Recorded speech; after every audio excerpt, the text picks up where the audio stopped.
في موقع بناء 4 رجالة بيحاولوا يرفعوا بلاطة واحدة ومش قادرين. في واحد واقف بيتفرج استغرب وقال: إيه لازمة ال4؟ دي حاجة بسيطة. وبكل بساطة مد إيده وشال البلاطة بإيد واحدة. العمال ما كانوش مصدقين، وواحد منهم قال: ده الأسطورة بتاع شيل الطوب بإيد واحدة. أكيد ده ثور رجع تاني. اللي حصل إن قوة كل البشر في العالم، قلت المليون مرة، إلا هو. بس هو ما كانش عارف حاجة وفاكر الناس بتهزر معاه. راح شال 3 بلاطات كمان بسهولة.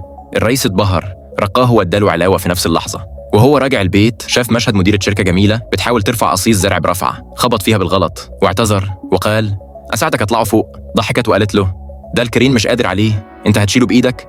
لكن هو فعلا راح وشاله بإيده قدام الناس كلها. المديرة كانت هتقع، ما كانتش مصدقه وبصت له وهي مش مصدقة.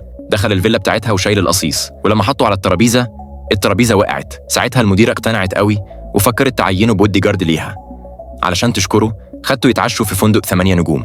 بس لما الأكل وصل الكمية كانت صغيرة جدا. قال: هو ده تذوق ولا إيه؟